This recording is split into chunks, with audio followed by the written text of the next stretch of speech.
la presión arterial.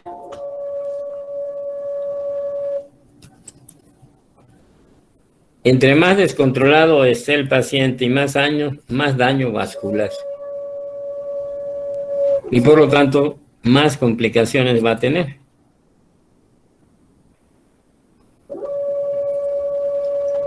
Bueno, ese ruidito ahí me va a molestar un poco, pero hay que continuar.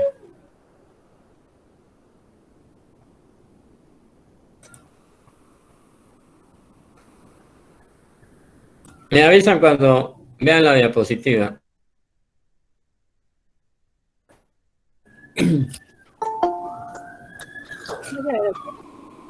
¿Ya se ve?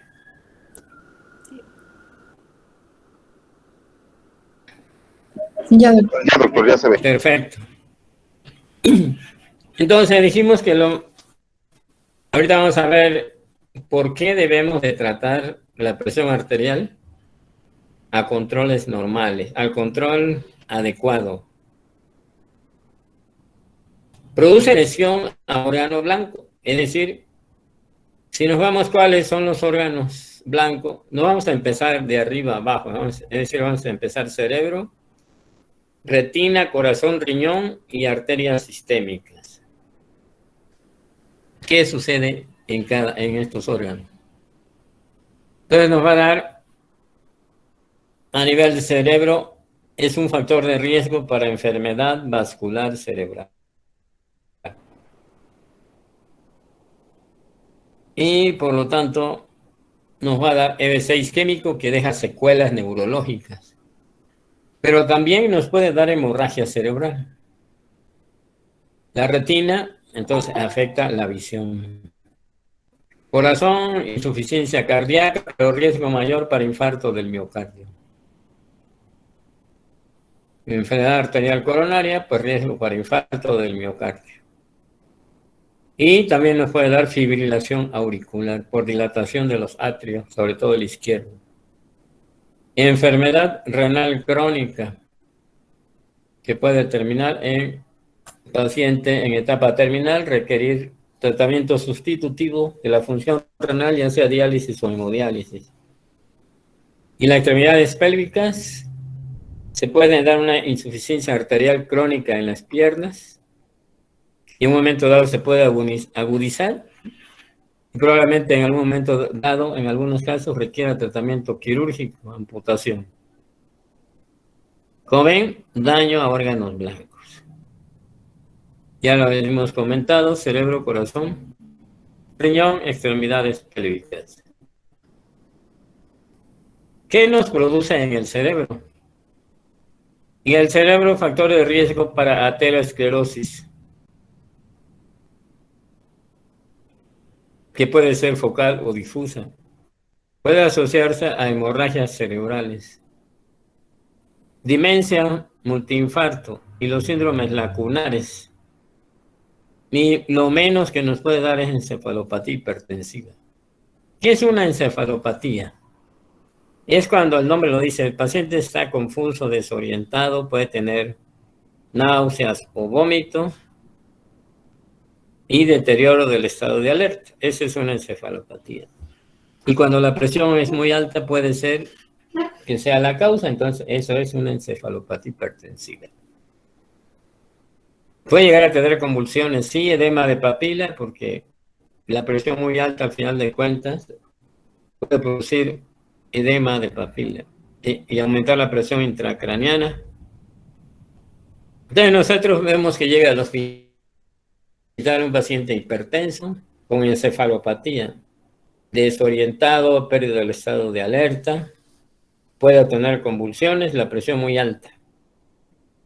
Le tomamos una tomografía de cráneo y no vemos una lesión estructural.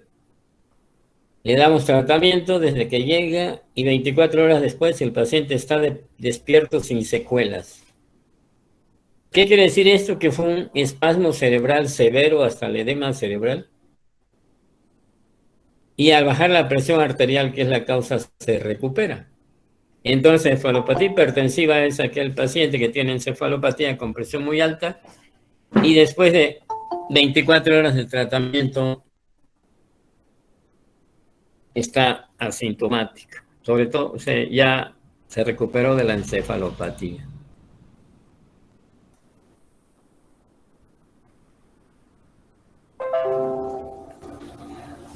¿Por qué la hipertensión arterial da hemorragia hipertensiva? Sobre todo cuando el paciente tiene la presión muy alta. Puede ser que el paciente estaba controlado y algún médico le dijo que suspendiera sus medicamentos. Le voy a poner un ejemplo. ¿Qué sucede? Que hemos visto nosotros. Pacientes hipertensos toman sus medicamentos y va a control a su centro de salud, tenía 120/80, pero tomándose medicamento. Entonces el médico le dice, como ya está bien su presión, voy a suspenderla. En forma brusca la suspende. Y en los siguientes días de repente puede tener una hemorragia cerebral. Sobre todo si ese paciente ha estado descontrolado previamente. Entonces lo primero que debemos saber es que si queremos bajar la dosis de antihipertensivos no es suspender. Bajar la dosis, pero nunca suspenderla. Y si mi paciente tiene 120/80 con el medicamento que le están dando, sígale igual. ¿Para qué si lo cambiamos? Si ese está siendo efectivo. Si no es efectivo, veremos otras opciones. Entonces, ¿por qué puede tener hemorragias cerebrales que llamamos hipertensivas? Fíjense bien. Aquí está el polígono de Willis, esta es la arteria cerebral media. Y en ángulo recto, aquí salen unas arteriolas que van a irrigar los núcleos basales. Este es el núcleo basal. Es decir, aquí tenemos núcleo caudado, aquí el tálamo, y aquí el núcleo lenticular, formado por el putamen y el globo pálido. Entonces, la cerebral media, y en los pacientes hipertensos descontrolados, en estas arterias se forman pequeños aneurismas, descrito por Charcot y Bouchard. Y de repente se eleva la presión muy alta y se rompe, dando lo que llamamos nosotros clásicamente hemorragias hipertensivas. En este sitio es el más común de las hemorragias hipertensivas, donde ganglios basales.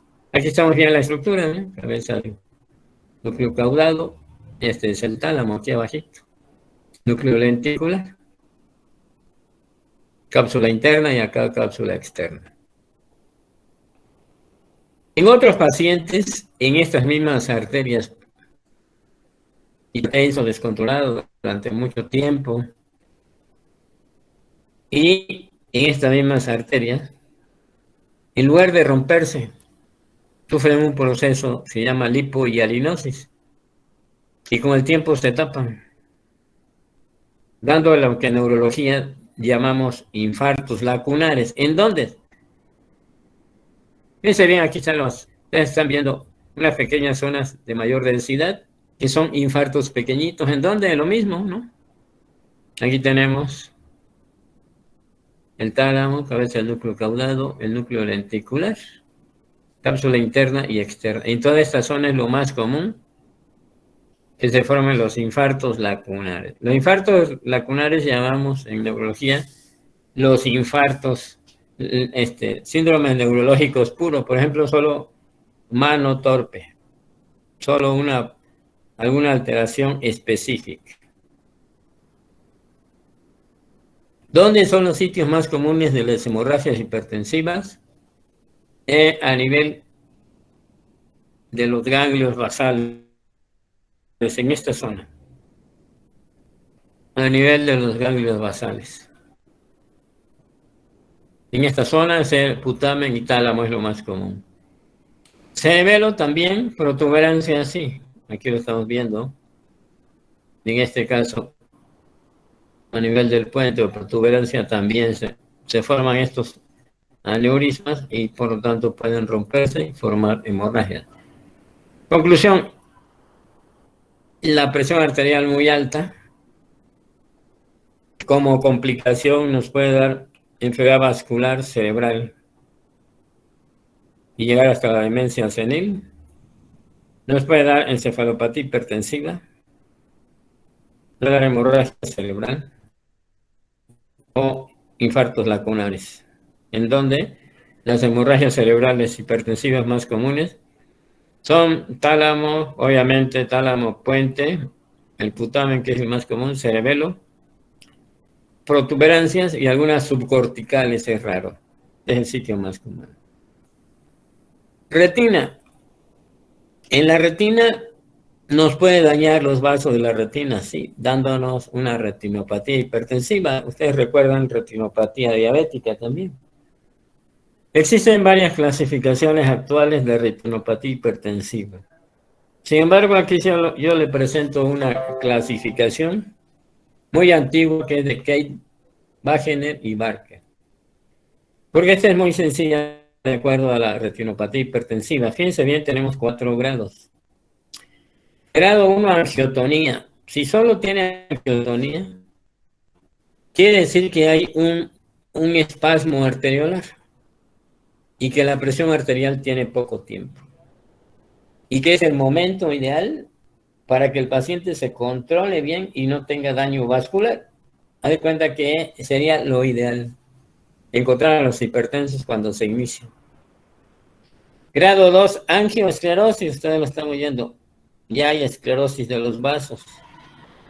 2, quiere decir que el paciente ya tiene más tiempo, bastante tiempo, y hay cambios vasculares. Pero si la presión sigue alta y descontrolada, podemos llegar a lo que conocemos como exudados algodonosos, que son hemorragias retinianas antiguas y hemorragias retinianas, o sea, tantos como exudados algodonosos, que son hemorragias que ya se reabsorbieron, como hemorragias recientes. Y 4, tiene todo lo demás más edema de papila. Entonces, clasificación de Kate y Wagener y Barker. Angiotonía, solo espasmos vasculares. Por lo tanto, lo ideal es que lo encontremos así y tratar la presión para que no evolucione. Angioesclerosis, algunos le llaman hilos de plata, aumento de los cruces arteriovenosos, etc. Grado 3, ya hay hemorragias retinianas, estas son las blancas, y hemorragias recientes, más todo lo demás. Y grado 4, cuando hay todo lo demás, más edema de papila. Hay una clasificación de hipertensión arterial que pocas veces hacemos, que se llama hipertensión acelerada o hipertensión maligna. Algunos le llaman maligna. Acelerada maligna es lo mismo que maligna. Y otra, hipertensión acelerada. Quiere decir que hipertensión acelerada solo puedo hacer el diagnóstico si veo el fondo de ojo. Y significa que tiene retinopatía grado 3. Mucho tiempo descontrolado, pero su presión ha sido alta en bastantes meses. Maligna, todo lo demás más edema de papila, que tenga retinopatía grado 4. Si yo no veo el fondo de ojo, yo no puedo hacer el diagnóstico de hipertensión acelerada o acelerada maligna.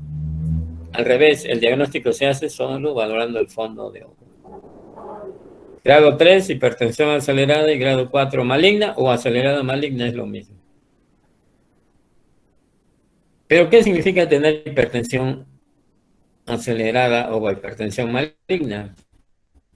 Porque produce, a nivel de los vasos, vamos a encontrar hiperplasia y necrosis fibrinoide. Hiperplasias y necrosis fibrinoide de los vasos. Y habitualmente es aquellos pacientes que tienen la presión muy alta en los nefrópatas, que no logramos controlar. Aunque actualmente con la nifedipina tenemos un control mejor de la hipertensión en los renales crónicos. Entonces, de acuerdo al fondo de ojo, puede ser una clasificación de hipertensión acelerada cuando tiene todo lo demás más exudados algodonosos y hemorragias retinianas. Hipertensión maligna o acelerada maligna cuando tiene retinopatía grado 4, es decir, exudados algodonosos, hemorragia retiniana, más edema de papila. ¿A qué se asocia? A una alteración histopatológica se llama necrosis fibrinoide de las arteriolas.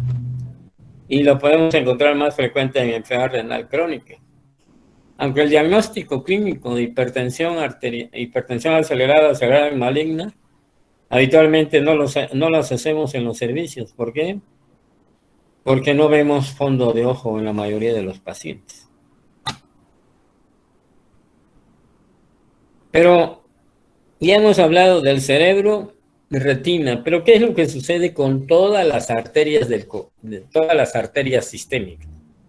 Cuando un paciente está hipertenso y entre más alta y más tiempo de evolución, más daño vascular. Y esto es lo que sucede con las arterias, donde haya una arteria. Hay hipertrofia e hiperplasia de las células musculares. Fíjense bien, se está engrosando la pared. Y aumento del tejido colágeno y elastina. Por lo tanto, hay engrosamiento de la pared arterial. Entonces, la pared arterial se engruesa. Pero disminuye su calibre, ¿verdad? Es decir, la luz y la distintibilidad. Entonces, un vaso se va poniendo más gruesa la pared hipertrófica, hiperplasia de las células musculares, aumento del colágeno, es decir, más gruesa, menor luz del vaso y pierde su distensibilidad. Y esto puede producir lesión endotelial y aumento de las resistencias periféricas. A final de cuentas, este problema vascular es el que nos va a aumentar las resistencias periféricas. Entonces, por eso vemos en la clínica que hay pacientes que le doy captopril, 1 o 2 tabletas diarias y se controlan bien. Quiere decir que los cambios vasculares habitualmente no son importantes. Pero hay otros que le doy 3 antihipertensivos y siguen con la presión un poco alta. ¿Qué quiere decir? Que el daño vascular es mayor. Entonces, de eso depende que algunos pacientes respondan con dosis bajas y otros con combinaciones de 2 o 3 medicamentos. ¿De qué depende este grado vascular? Del tiempo de evolución y qué tan hipertenso han sido durante mucho tiempo. ¿Qué hace el corazón? Ya vimos cerebro, retina, ahora nos vamos al corazón. En el corazón vemos que como aumenta la poscarga, si ya vimos que cuando aumenta la poscarga, el corazón lo que hace es aumentar la presión dentro de la cavidad y el radio y se empieza a hipertrofiar el ventrículo. Entonces, un hipertenso con el tiempo puede llegar a tener hipertrofia del ventrículo izquierdo, es decir, la pared muy gruesa y la cavidad disminuye. Lo que llamamos en cardiología mexicana hipertrofia inapropiada, o lo que conocemos también como hipertrofia concéntrica. No hay cardiomegalia, sino se pone redondito el corazón. Pero si la presión sigue alta con el tiempo, esta hipertrofia del ventrículo se empieza a dilatar. También la hipertensión arterial, como hemos comentado, es una causa de cambios vasculares en donde hay vasos, y las coronarias también son vasos y sufren este mismo proceso y es un factor de riesgo alto para aterosclerosis. Entonces se forman aterosclerosis, es decir, daño vascular, que a final de cuentas es un factor de riesgo importante para infarto del miocardio. Factores de riesgo de infarto del miocardio, los 3 así, los 4 malos: diabetes, hipertensión, colesterol alto y tabaquismo. Todos son factores de riesgo para alteraciones vasculares que al final de cuentas, y aterosclerosis, que nos va a dar como consecuencia cardiopatía isquémica desde el infarto agudo del miocardio hasta el síndrome coronario crónico. Pero vamos a suponer que no se infartó, se hipertrofió, se dilató y entonces entra en insuficiencia cardíaca. Conclusión en corazón: ¿qué complicaciones tenemos? hipertrofia, insuficiencia, dilatación, después insuficiencia cardíaca, y factor de riesgo para aterosclerosis, es decir, cardiopatía isquémica. Es un hipertenso de mucho tiempo y hay cardiomegalia. Aquí ven ateroma aórtico, esto blanquito que ven, es un ateroma aórtico. Esto no corresponde a un hipertenso, ¿no? Esa es otra causa. Mucho músculo y la cavidad disminuye. Cuando encontramos así, llamamos cardiopatía hipertensiva sistémica. Claro, si es secundaria por la presión. ¿Qué pasa a nivel del riñón?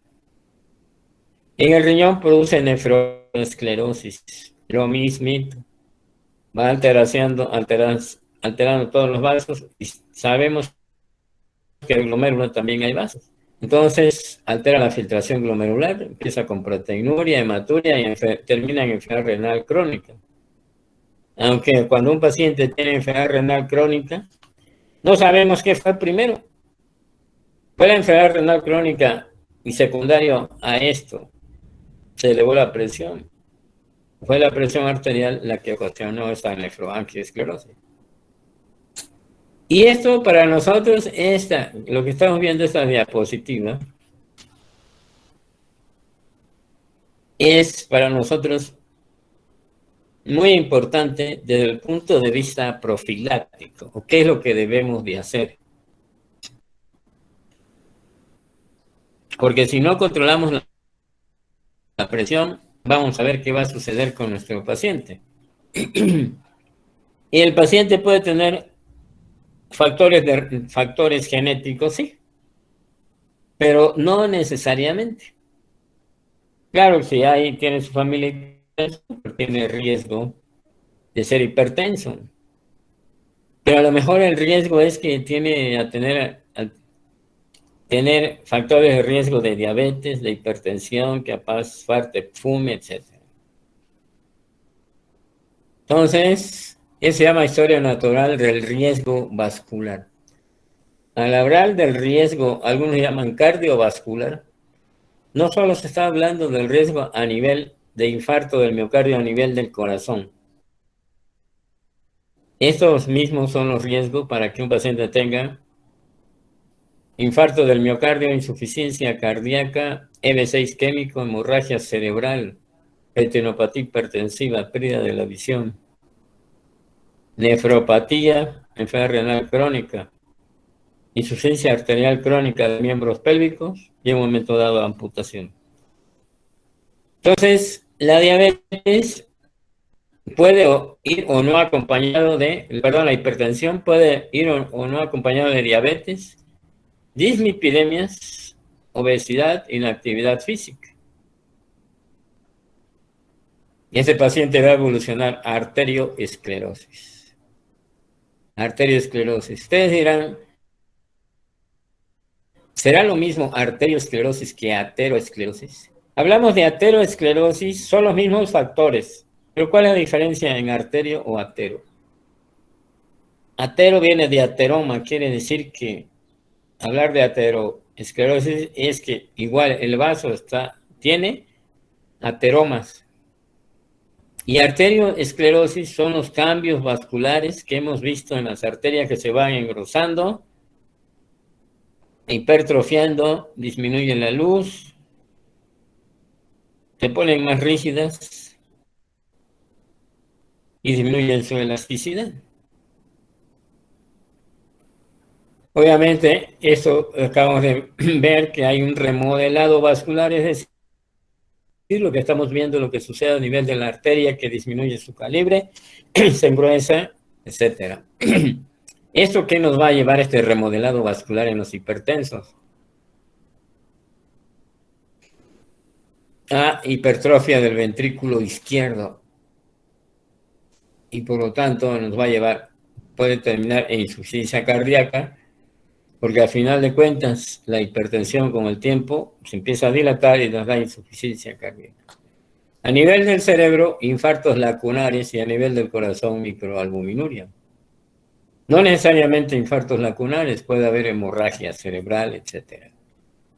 Si esto sigue avanzando, fíjense bien, infarto agudo del miocardio, síndrome coronario agudo crónico, enfermedad vascular cerebral, falla cardíaca, enfermedad renal crónica, arteriosclerosis periférica, insuficiencia arterial crónica. Continúa avanzando episodios de recidivas no mortales hasta que termina en enfermedad renal crónica, que puede terminar en diálisis, demencia, pérdida de la visión, una hemorragia cerebral, amputación de una pierna y nos puede llevar hasta la muerte.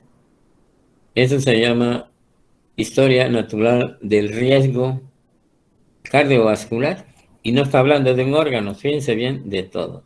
Por lo tanto, nuestro objetivo, la única manera de tratar de parar esto como un factor de riesgo importante es el tratamiento antihipertensivo.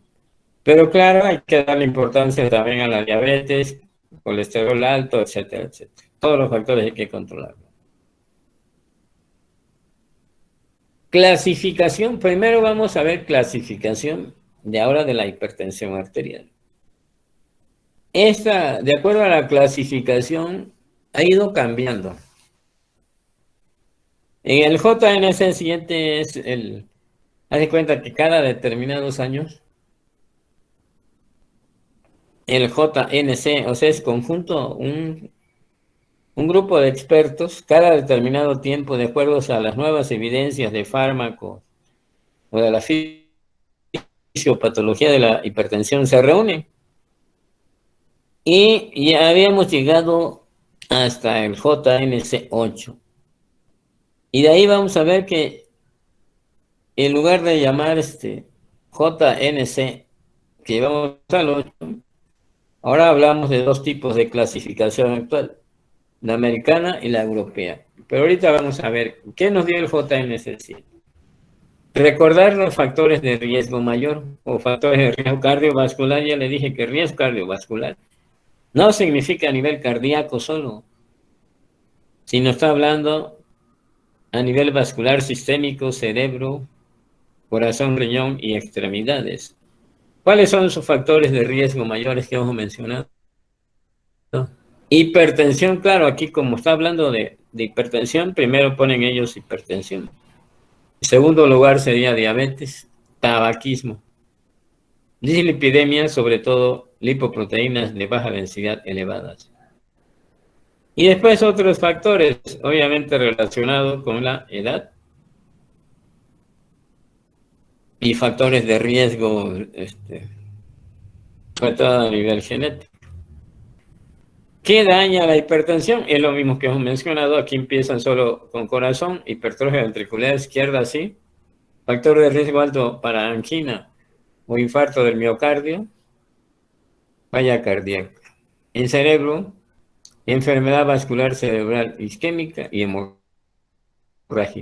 Enfermedad renal crónica hasta llegar a la etapa 5, que requiere diálisis. Enfermedad arterial periférica hasta la insuficiencia arterial vascular periférica de la extremidad pélvica hasta la amputación. Y obviamente la retinopatía, que aquí la ponen al final. Y ahora vamos a ver la clasificación, esta clasificación, aunque esto va cambiando poco a poco. La última clasificación americana de la presión arterial. Fíjense que la presión americana varía un poquito de la europea. Entonces, ¿cuál debemos de saber nosotros? Debemos de conocer las dos. ¿Cuál es mejor? Ninguna es mejor o peor. Y cada quien adapta la que quiere. Pero siempre hablamos del americano o europeo. Lo mejor es conocer las dos. Pero al final de cuentas tienen ciertas coincidencias que ahorita vamos a ver. Fíjense que la presión normal es hasta 120/80. Después nos dicen elevada hasta antes de 130 y igual sigue el 80. Presión arterial alta, nivel 1. Fíjense que esta clasificación 2018 causó mucho revuelo, porque decimos que si mi paciente tiene una presión arterial abajo de, sino abajo de 140/90, está controlado. Si mi paciente tiene 140/90, está descontrolado. Quiere decir que debo tener menos de eso. Y esta clasificación nos da, fíjense bien acá. Nivel 1 quiere decir que es hipertenso con 130 hasta antes de 140/90 y arriba de 80 y menos de 90. 2, 140/90, que es la que consideramos con otras clasificaciones, estadio 1, y a la americana le puso 2. Crisis hipertensiva es cuando el paciente tiene 180, 120 o más. Si mi paciente tiene esa presión, 1 puede tener hemorragia cerebral.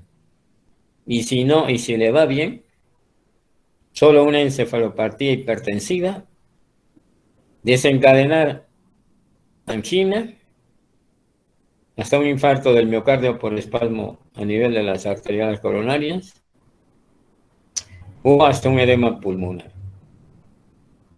Entonces, la presión arterial que vamos a considerar nosotros, 140/90, de acuerdo a la americana, ya es etapa 2 o más. Y crisis hipertensiva, 180, 120 o más. Pero si tiene abajo de 140, pero arriba de 130, 80, decimos que es hipertensión 1. Aunque en los siguientes años, el consenso general llegó y nos dicen que si mi paciente tiene menos de 140/90, está controlado. La clasificación europea, ¿qué nos dice? Fíjense, esta clasificación tiene bastante tiempo y la siguen empleando ellos. Es la última del 21, pero va a ir cambiando. Óptima, 120/90. Normal, fíjense, para ellos normal hasta 129, 84. Normal alta, menos de 140/90. Grado 1, 140/90 hasta antes de las 2. La 2 es 160/100. La 3 es 180/110. Y aquí pone la hipertensión arterial sistólica aislada en aquellos pacientes que tienen más de 60 años. La presión sistólica más de 140 y la diastólica habitualmente tiene menos de 90, es decir, puede tener 160, 80, 160, 90. Es decir, está más elevada la sistólica que la diastólica. Pero el consenso de las dos nos dice que si mi paciente tiene 140/90 está descontrolado. ¿Cuál es lo ideal? Que tenga menos de 140/90 para considerarlo controlado. Y nunca menos de 120/80, porque si yo le bajo la presión 120/80 menos, habrá hipoperfusión tisular y no, en lugar de ayudarlo, lo perjudicamos. Entonces ya tenemos un rango para tener un control de la presión arterial. 120/80 y menos de 140/90 es el rango que debemos de mantener nuestros pacientes. Pero ¿en quiénes? Realmente en todos los pacientes, sí. Hay una excepción. Puede ser una excepción a aquellos pacientes que tengan 70 años o más, 60 años o más, que tengan hipertensión arterial sistólica aislada, donde puede tener 140/80, realmente en ese rango no requiere tratamiento. 150/80, 150/90, sí. Ahora fíjense bien cómo va la presión arterial. Dice 120/80, perfecto. Y grado 1 es 140/90. ¿Cuánto subió? 20. Y de 80 subió a 90. Grado 2, 160, 100. Y 3, 180, 110. Quiere decir que la sistólica va subiendo de 20 20, 120, 140, 160, 180. Y la diastólica 80, 90, 100, 110. Esto no sigue este orden. La sistólica, porque se eleva mucho la sistólica, y la presión diastólica siempre estará abajo menos de 90. Pero a final de cuentas, se llegó la siguiente conclusión. Vamos a considerar un paciente controlado siempre y cuando tenga menos de 140, 90. Si tiene 140, 90, está descontrolado. No importa la clasificación que empleemos. Nunca menos de 120, 80.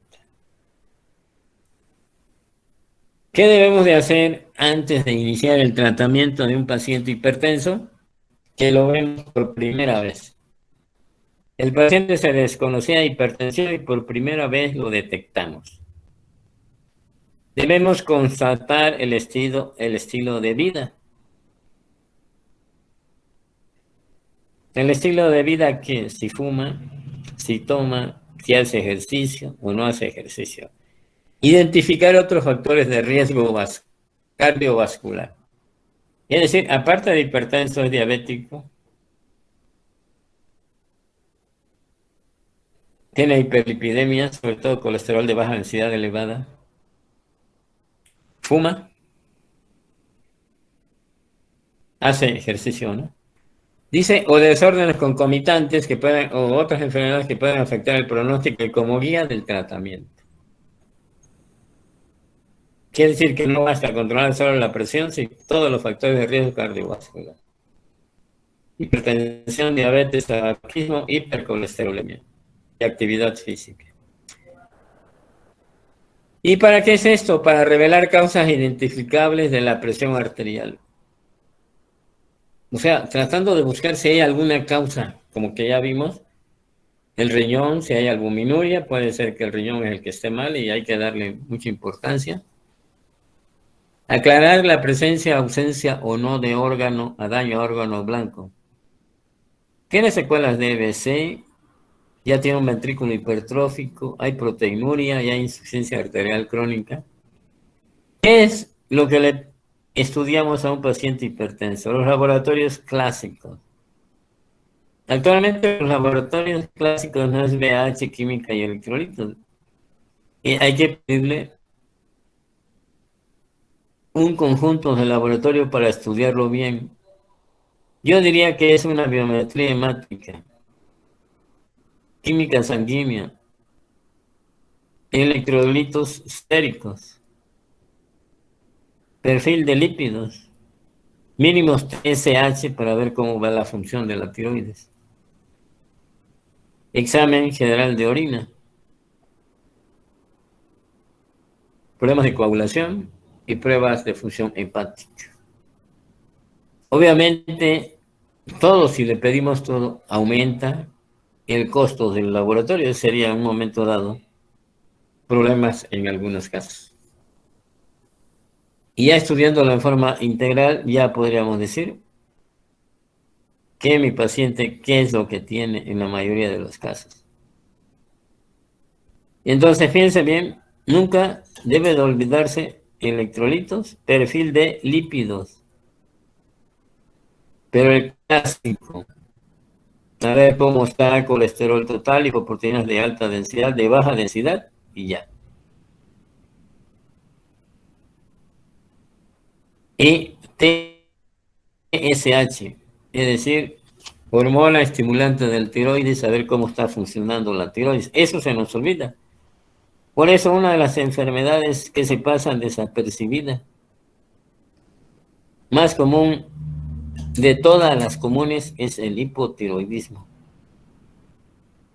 Actualmente en cualquier paciente check-off, para checar cómo está, le pedimos TSH, hormona estimulante del tiroides.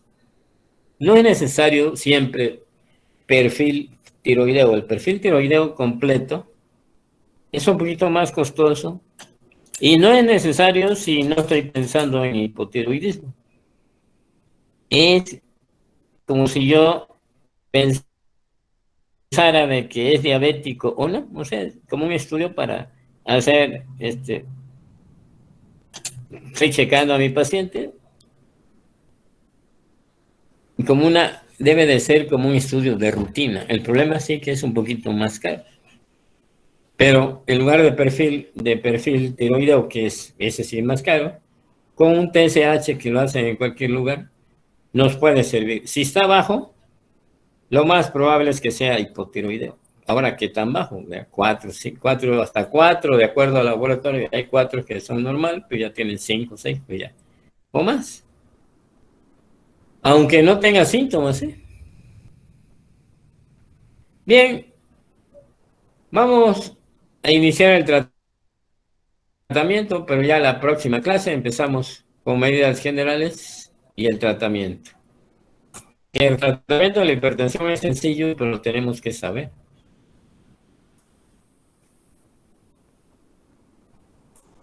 Entonces ahorita vimos por qué tratar a nuestro paciente de hipertensión arterial. Y lo más difícil es concientizar a nuestro paciente hipertenso. No para asustar al paciente, sino para evitar que llegue a daño a órgano blanco. Si lo voy a tratar cuando ya tenga una hemorragia cerebral, pues va a quedar en silla de ruedas o caminando, pero con problemas de déficit muscular o déficit motor, etcétera, etcétera. O una hemorragia cerebral que lo puede incapacitar, un infarto previo, insuficiencia cardíaca, que vaya a terminar en un problema de enfermedad renal crónica, o etcétera, etcétera. Nuestro paciente debe saber daños a órgano blanco. Yo le digo, fíjese, ahorita es el momento de la presión arterial, controlarla bien. ¿Por qué? Porque está empezando.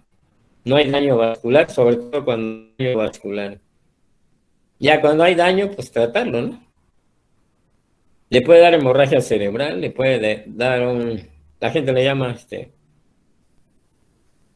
una embolia, le llama la gente, insuficiencia cardíaca, infarto del miocardio, problema renal y que con el tiempo puedan amputarle una pierna. Mínima, sin forma rápida, hay que explicarle los datos, el daño que puede ocasionar la presión arterial.